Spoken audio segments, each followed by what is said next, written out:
Welcome back to the Lovin Dubai show. We're going through all the trending stories that everyone in Dubai is talking about. Today we'll talk about the Big Bang heard in Jebel Ali last night. It has been confirmed by authorities to be a small fire. And we'll also be talking about Dubai workers express their plight over delayed salary payments. And UAE schools and universities can extend online learning, but it will be up to the Emirate to continue as they want to do. And CEO of Dubai Airports predicts that COVID-19 testing will soon become history. But one thing that happened this morning that's quite, I don't know, in my opinion, not historic, no, not, okay, trending. Yeah, not historic, trending. Yeah. Trending, you're right. Social media, internet fodder of the day. So, guys, Megan Fox, I'm sure you guys already know, but Megan Fox and Machine Gun Kelly are officially engaged. He's put a ring on it. That also a stunning duo ring. It's got an emerald and a diamond. I didn't even see the ring. I just saw the kind of amazing proposal in this wilderness. Oh, wowee. That's a rock or two. Two rocks by Stephen Webster. He is a British jewelry designer, and oh my god, her caption, like you said, was adorable. So you've seen the videos everywhere at the moment. It's E-News, Vogue, but it's actually the caption that Megan shared that I think was so honest. Yeah. She basically said, because it's in this gorgeous canopied garden area underneath these banyan trees, and she said, in July of 2020, we sat beneath this banyan tree. We were oblivious to the pain we would face together in this short, frenetic period of time, unaware of the work and sacrifices the relationship would require from us, but intoxicated of the love and the karma. Oh, I have questions. Somehow a year and a half later, having walked through hell together and having laughed more than I could ever imagine possible, he asked me to marry him. And just as in every lifetime before this one, and in every lifetime that will follow it, I said yes. Oh my god, it's so surreal. Not finished. Yes. And then we drank each other's blood. Right, of course. Of course. As you do. As you do. Like, these people. Don't you? I didn't think that. No, I've never heard of people doing that. In like a. No, I didn't know that was a thing. It's a thing. Like, I knew Angelina Jolie did it with her, but I don't know what it signifies. I don't know. No, I think she was joking. No, I don't think so. Yeah, of course, because she was in Jennifer's Body. You know, Jennifer's Body is like that really famous movie of her being a demon where she has to feed on human blood. How funny! I didn't get that. They didn't, because I thought it was like, you know, when Angelina Jolie would wear her partner's blood in a vial years ago, back in my day, when she was walking a red carpet. So I just thought it was like, that's what they're into. I thought it was like something that they're into. But anyway, adorable proposal. Oh my god, imagine if that was legit. I think the world would have had so many questions, Casey. Yeah. I think it's, you've just come to that point, like, you know what, anything is possible. I mean, people do what they want to do. It's not like there's nothing, if that's what they're doing. I'm sure they think there are these benefits for it, so that's fine. People eat placenta now. So yeah, you're right. I think I think that there's health benefits. Eating placenta. Anyway, we digress. An absolutely gorgeous engagement and proposal. They said they've had the worst year and also the funniest year of their lives, and they're ready to start the rest of their lives together. And we are wishing you all the best. Hopefully we can find our partners. I mean, you've already found your partners. I was going to be like, hopefully we'll get an invite. Oh, okay, invite. Because we're clearly like down with them. On that note, let's move into the top story. Last night, our DMs and WhatsApp groups were lit across the country, across Dubai, after people in Jebel Ali, Al Farjan and neighborhoods in that area heard a loud bang. So one resident reported, we felt a shockwave. The windows of my house in Jebel Ali village nearly fell off last night. Not sure how small this was, but it definitely generated a shockwave enough to make the house feel as though it was shaking, and the neighbours felt the same. Now, a little bit later on in the evening, we got the report from Dubai Media Office, so the official report as to what happened. They were very quick to respond to the outline of the cause. They tweeted that Dubai civil defence teams have brought under control a small fire that originated from electric cable in an industrial area in Jebel Ali. No injuries reported. So fantastic work, as always, by Dubai Civil Defence. No injuries reported, which is fantastic. And also, I know that when that type of thing can happen, there's a little bit of concern. We get the DMs in. I see the Facebook groups going 90 with, what is that? And what's always great is people will be like, oh, it happened here it didn't happen here. So I was in Springs, it didn't happen here. And then someone say I was in Deira, I didn't feel it here. But then you can kind of zone in on that area where people did feel the bang. And now we know that it was a fire caused as the result of electric cable. I mean, it is scary to be in that situation because the last time something like this happened was back in July of last year, where there was a blast at the Jebel Ali port. And that was quite, I mean, it left quite an impact. And there were so many civil defense teams at the site. So I think people, like, you know, from just remembering that would be like, okay, is it something as shocking?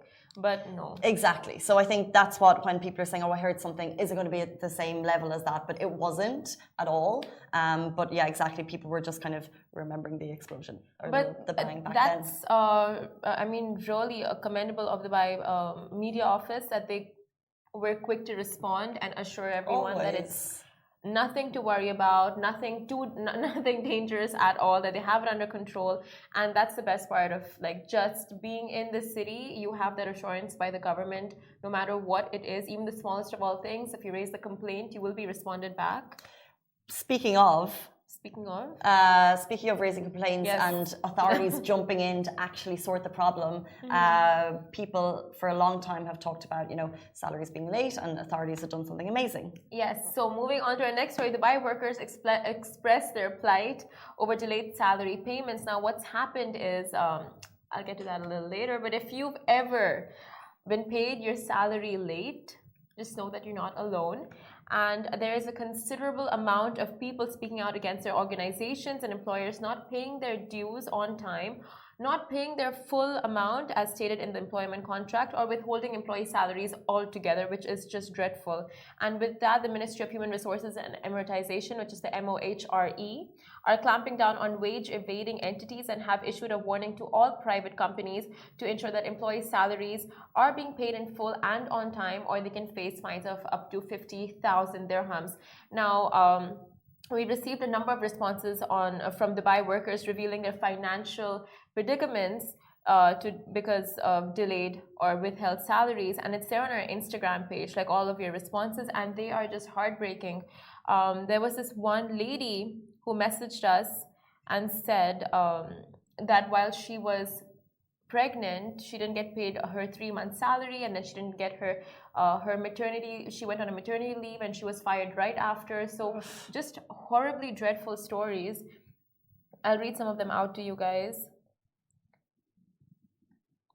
So my bosses there's one good one. My bosses always pay my salary in advance on the 28th of every month. So a big shout out to those bosses. But it's interesting because if I saw that post, I would only respond if I had problems. So yeah, I'm always paid on time, and I worked in a school before, and it was funny because we had complaints about the school, but the school always, with salaries, was bang on point. And you know, I just came out of university, so the fact that I got a salary on the same day every month, I was like, it's amazing.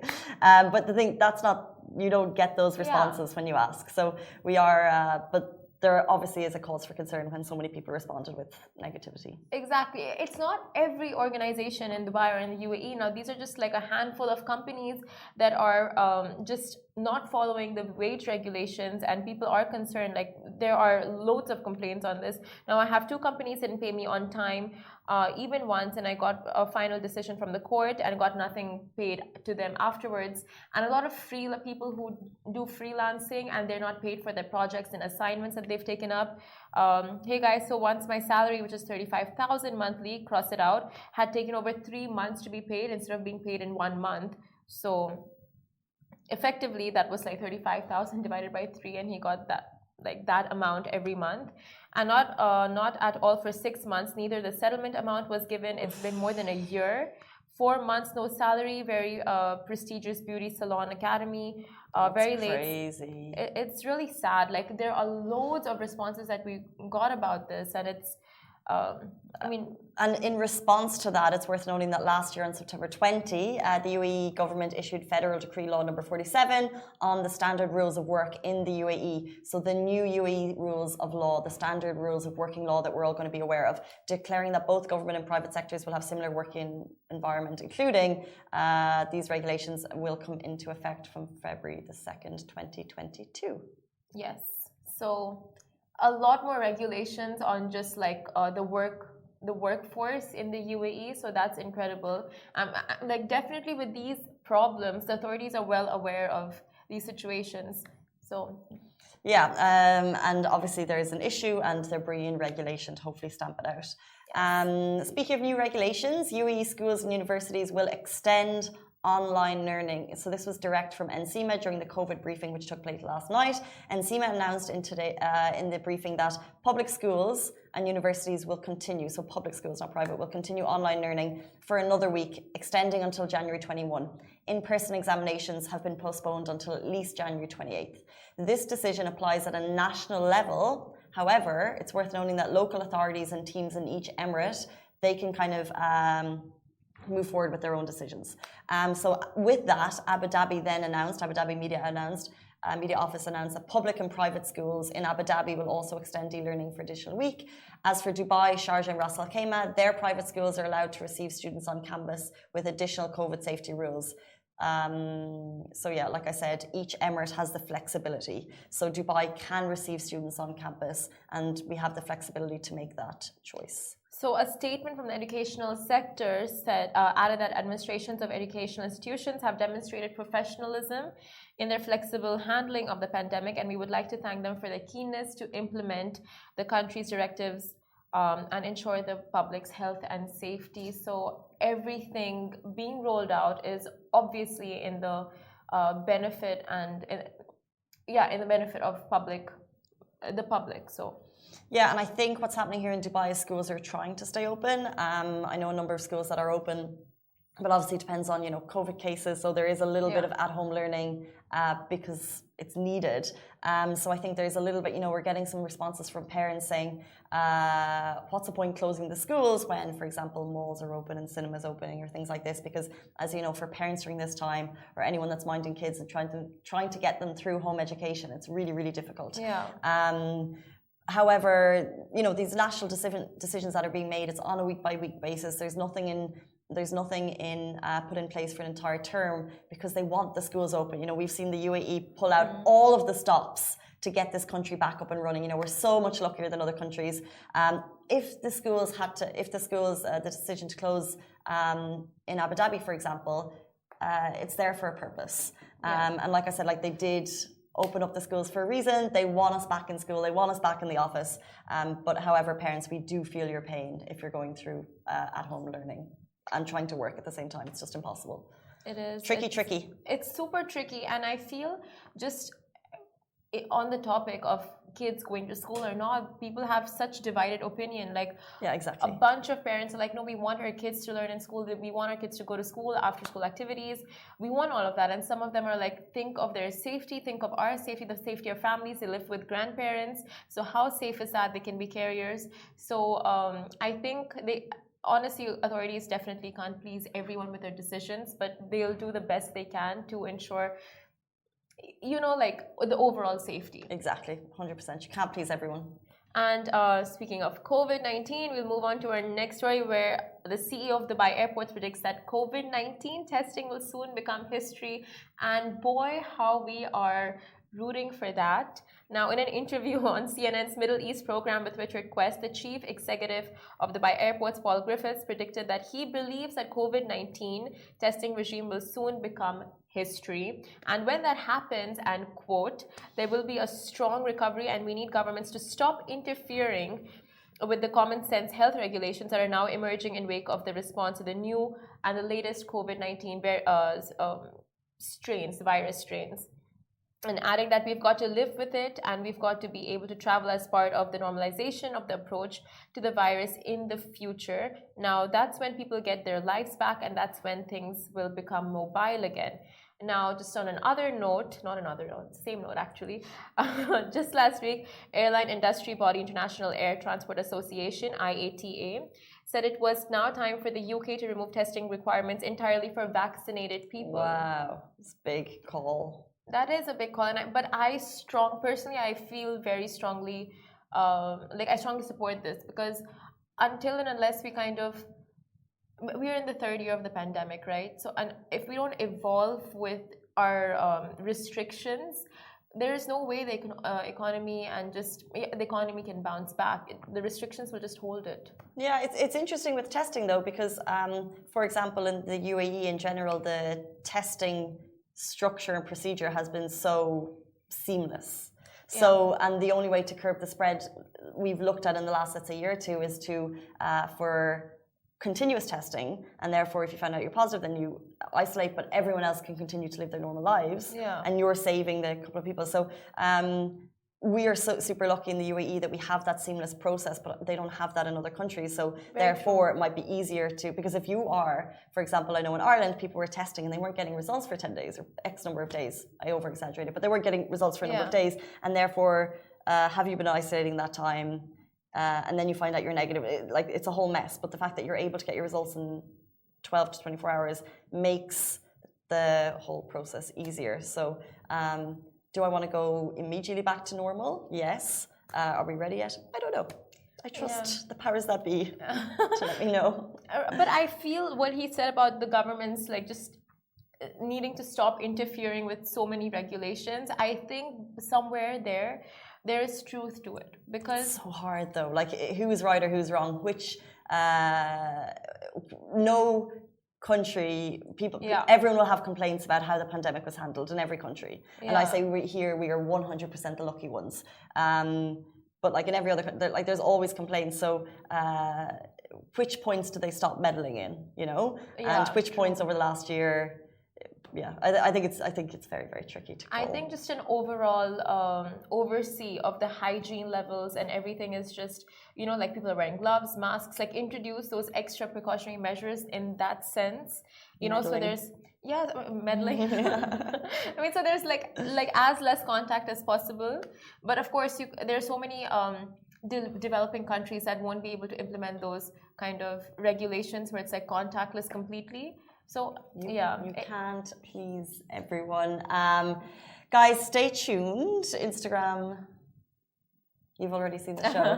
Facebook, stay tuned. After the break, we're going to be joined by the UAE's #1 illusionist and magician. He's here to dish out some tricks. It's Moein Bastaki. We're super excited for it. He'll be with you right after this. Bye.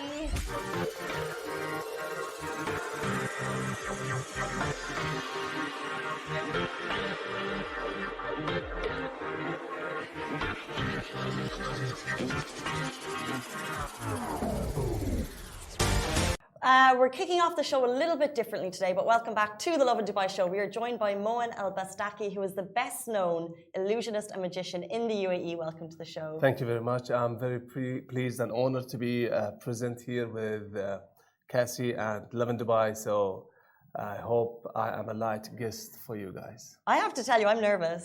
For what? Well, let's see. I know that some of your tricks are very famous. I feel like you play with people's minds. So let's see what happens today. But first, let's learn a little bit about you. Sure. How did you get into to becoming a magician? Well, it's not a common craft that you could see Arab magician in the Arab world. My grandfather had learned magic when he was traveling back and forth from Dubai to India for trade. Now we are talking about before UAE becoming UAE, so they were no oil then. Yes, so they were getting to the sea, getting out pearls, and then going and selling it in India. Wow. So when he was doing that, he saw a group of magicians performing in the street. And then he tells the leader of the group after they finish the performance, "Can you please teach me?" So he taught him some magic. He comes to Dubai. He wants to teach my father, my uncle, not interested.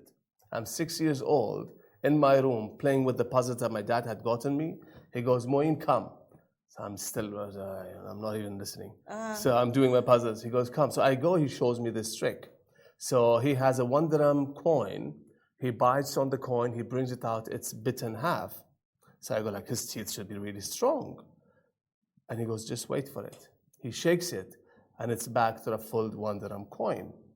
So I was impressed. I ran to the area. You were shocked. You were like, "What?" Got me 20 dirhams. I said, "Turn them into 200. They want to buy me a bicycle." He goes, "I can't do that. That was a coin trick." So that was the beginning of me, my eyes being popped open to magic. My dad then, when he saw my interest in magic, he started getting me the VHS tapes of David Copperfield. Cool. Now, talking about VHS tapes, that shows how old I am. I know. You guys, Instagram may not know. And how Facebook some of the people wouldn't know that what VHS Betamax tapes are. I think like pre-DVDs. That's what we had way before DVDs. So he used to get me the David Copperfield ones, and I used to watch them and really be impressed on what he does with magic. And that's the reason long after that, when I started coming on TV and doing lots of magic, I did the vanishing of Burj Khalifa. That's there on YouTube. You guys can watch it if you'd want to. So that was kind of an homage to what I've learned from David Copperfield when he did the Statue of Liberty vanish. So I did the Burj Khalifa vanish. So that was slow. That was when slowly I was getting into magic. I used to go to school, I used to talk to my friends, and I used to tell them, listen, I know this magic trick, you teach me some, I teach you something. We used to trade magic. Okay. So until I knew lots of magic, and then one day somebody sees me and goes, can we have you on TV? And then I was on a local TV. And then it just was like a roller coaster. So you've been doing it professionally for 12 years, and we're going to experience some of the tricks today. I want you watching from home and tell us what you think. But how much preparation goes into these tricks? It depends on the trick you're performing and the kind of trick you're performing. If I'm having a stage show happening with big illusions, then that requires lots of practice, lots of assistance to help, things that's going to happen on a stage. And with magic, you are claiming that you have got some kind of, I would say, trickery under your sleeves, yes? So you don't want things to go wrong. Your bag of tricks. My bag of tricks, yes? I don't want it to go wrong. So you have to be very prepared for you to do things right while performing. Okay. And that's not easy. On that note. Okay. Shall we begin? On that note, let's talk of a note, yes? Now, before I came to the studio and sat down beside Cassie, I asked her to get me a 10 dirham bell. Do you have your 10 dirham bell with you? Yes? I'm not going to even look. I want you to bring out the 10 dirham bell. But before you do that, I just want to inform the audience that every bell, every note, does have a serial number. Now, the serial number of the note is different from a similar note of that country. Yes? So what note of a bell you have? I have a 10 dirham bell. I want you to just open the bell. I'm not going to look, and I want you to hide it. So there is no way that I could see or the audience could see the 10 dirham bell. Massive shout out to Natasha, who provided the 10 dirham bill this morning. Thank you very much for her. We make sure that we get the bell back to you. Yes, no problem. Okay. So you have the 10 dirham bell, yes? Yes. So there is a serial number that if you find it, just tell me that you do. I have it. You do, yes? So I want you to kind of hide the bell so I don't see. I'd like to look at you, but then not to see the bell, yes? You won't see the bill. Okay, okay. So I want you to see the number. You can see the numbers, yes? I can see the numbers. Okay, so I want you to think of the first number. Now, there is no way that I have touched the bell, that I have seen the bell, that I have gone through the bell. This is a bell that you told me a colleague of yours gave you, yes? The first number, do you have the first number, yes? Mm-hmm. Yes, there is no way that I can see the first number. Is it a 1? It is. Is it a 1? Okay. The second number, think of a second number. The second number, is it... I want you to think of the second number in a different language just to confuse me. Is it a 0? It is. It is, okay. I can see some repetition happening after this. Some numbers that are repeating several times, yes? Yes, no, yes, okay, yes. The third number, are you thinking of traveling soon or moving house or something, yeah? Uh-huh. Yes, you are, okay, thank you very much. Is it an 8? Yeah. Yes, okay, the fourth number. There is no way that I would know, but, okay, you're showing it, is it a 3? Yes. Okay, is it an 8 again? Yes. Is it a 3? Yes. Is it an 8? Yes. Is it a 4? What? Is it a 0? Yes. Thank you very much.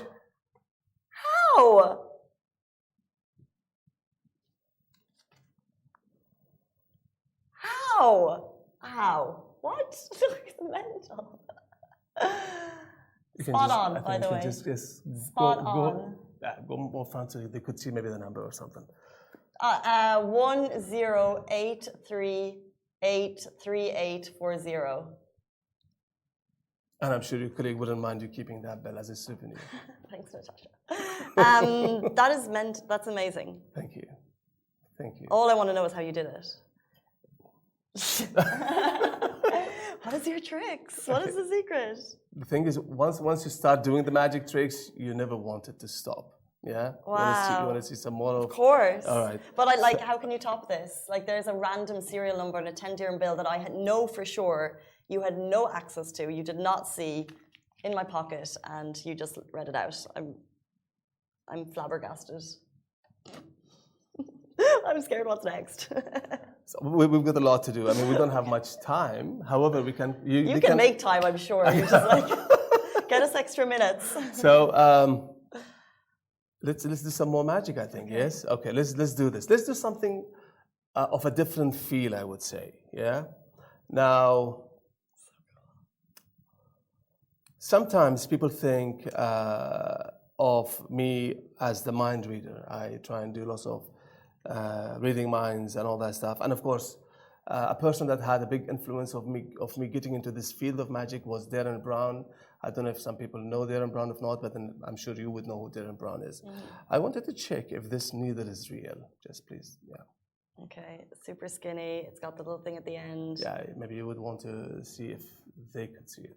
Can you even see that? It's a pinpoint. Yep. It's pricky. Okay, careful. Thank you. Thank you. Please don't try this at home. It's the professional magician who could do these tricks for you guys.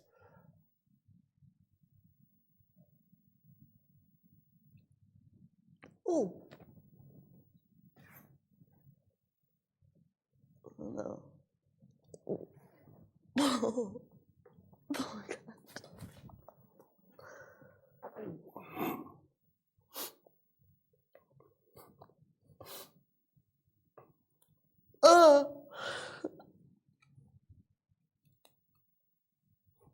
You want to check this one too, or you're good for me to go ahead?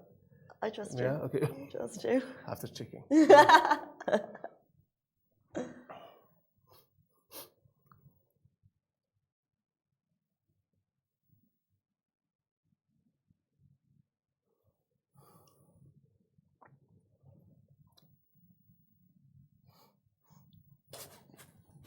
My gag reflexes.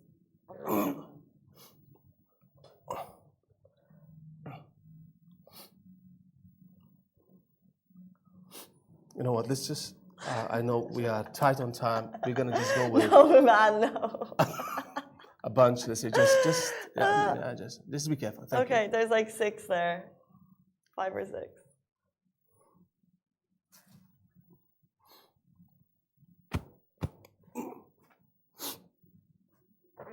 Stop.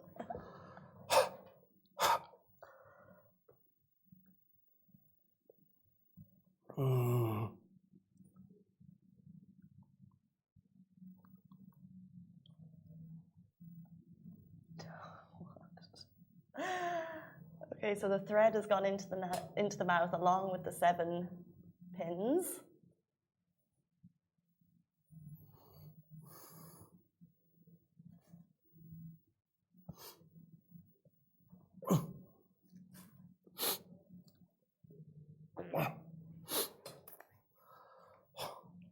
Do you want to continue the interview, or let's do this first. I don't know what's.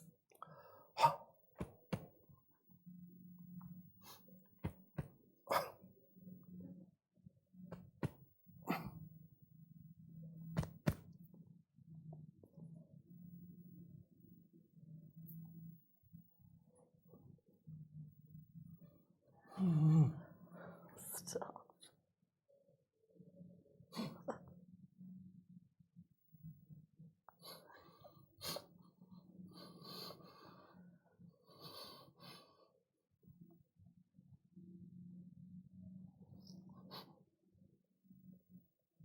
Oh my God.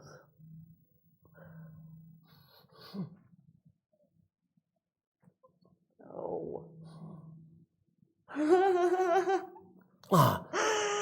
No.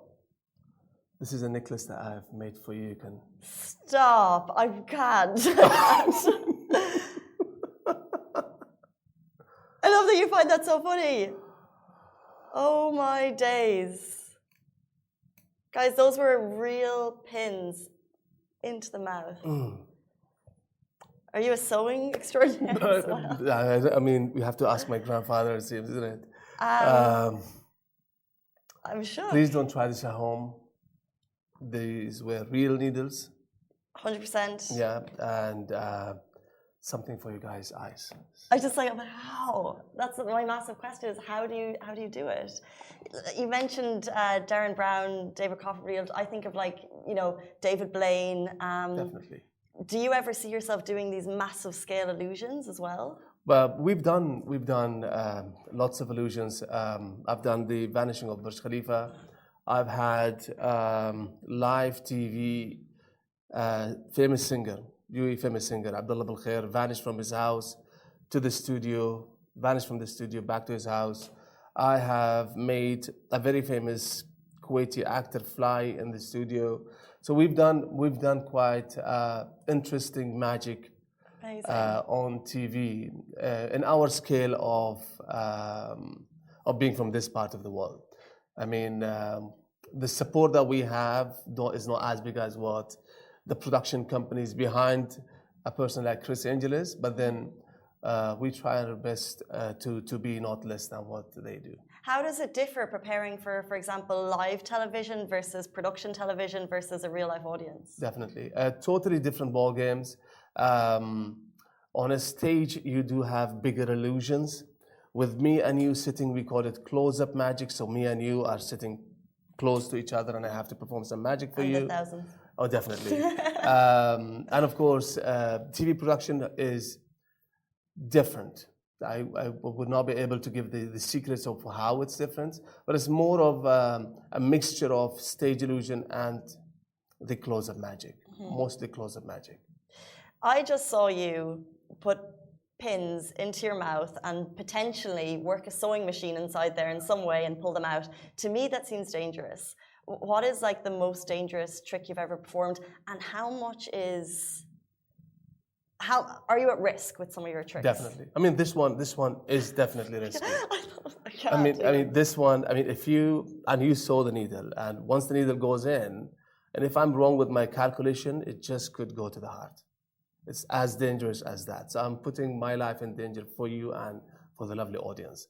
That's a very strong response to say that if you make a mistake, please don't do it.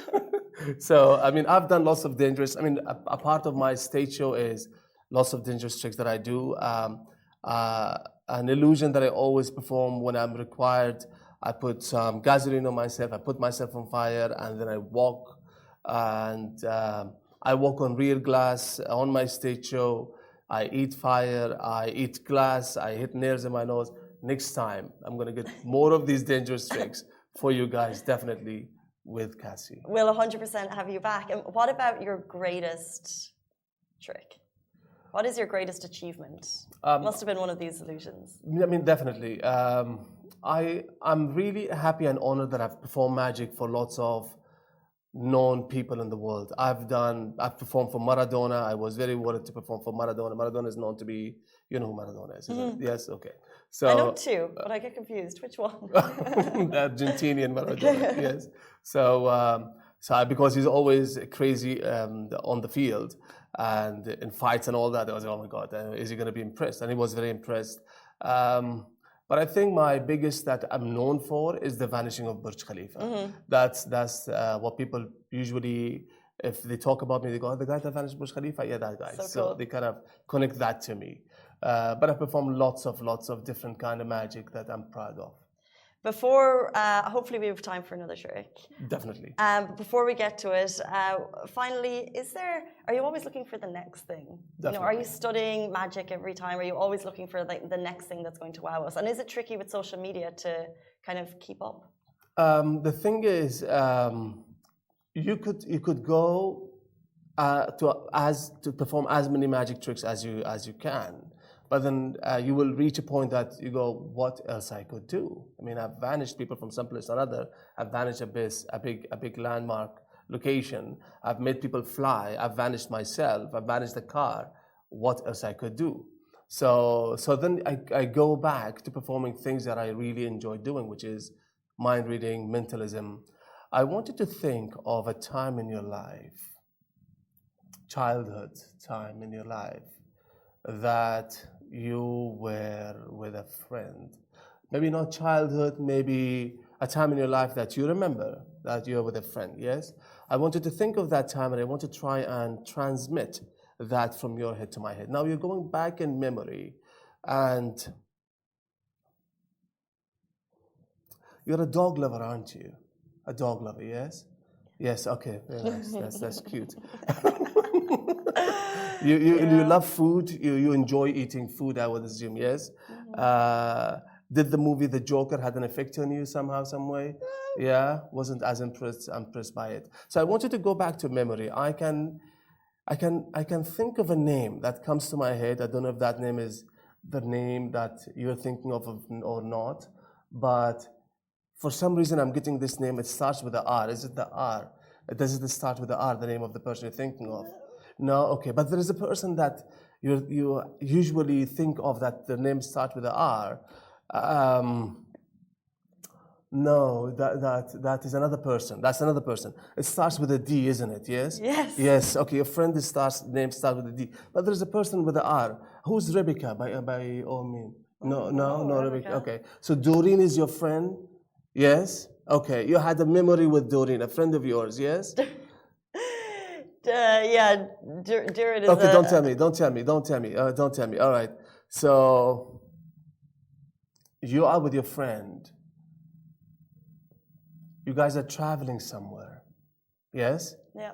It's not in UK, it's somewhere else. It's not in Dubai. It's somewhere not far away from UK. It's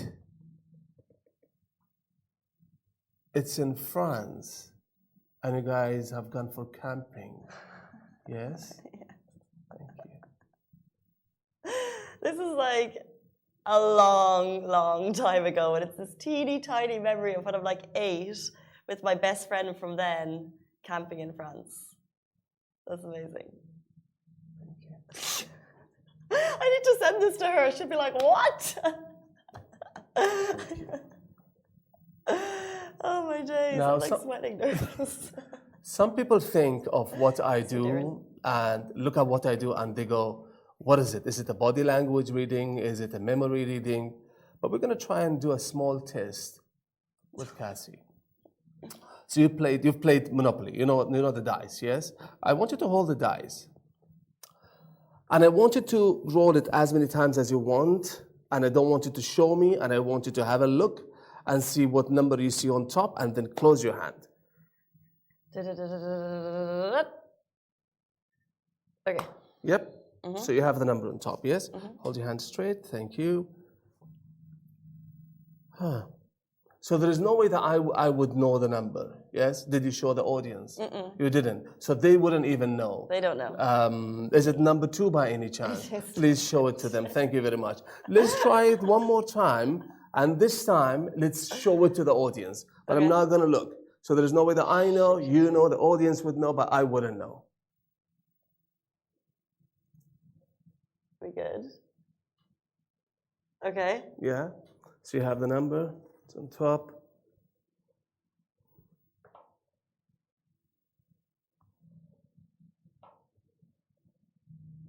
So there is no way that I would know. There's no way. Is it your favorite number in the dice? It could be. Could be, yes. Is it a 6? Yes, thank you very much. Please show it to them. This time, wow. I wouldn't even want you to have a look at the dice. Okay. Roll it. You don't see it. They wouldn't see it. There is no way I would know. But I'll go with my calculations and what I would think. Do you want to stick to that or do you want to change your mind and roll some more? Stick. Okay, all right. It's up to you. Are you sure? Okay. We're rolling it. Okay, we'll get it. Okay. You happy there? Yeah. Yes?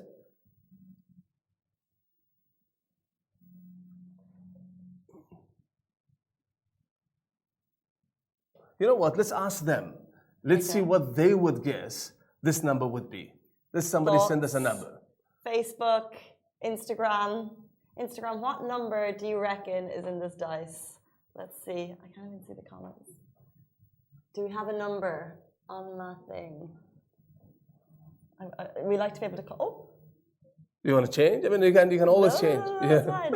Instagram, we want to know what number do you think is on the dice? Numbers are coming through. Someone's saying 4. 4, they're going 4 again. Everyone's going 4. All right. Are you magicians also, guys? All right. So it's 8, I think. 27. Okay, we have a dice. A 4. Facebook thoughts, Twitter thoughts, YouTube thoughts. Do you win something if you get it right? Yes, a magic kit. I promise them.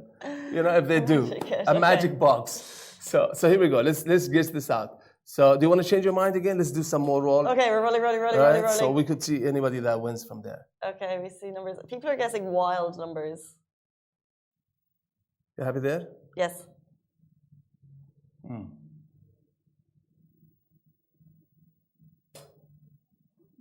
Do you want to guess yourself?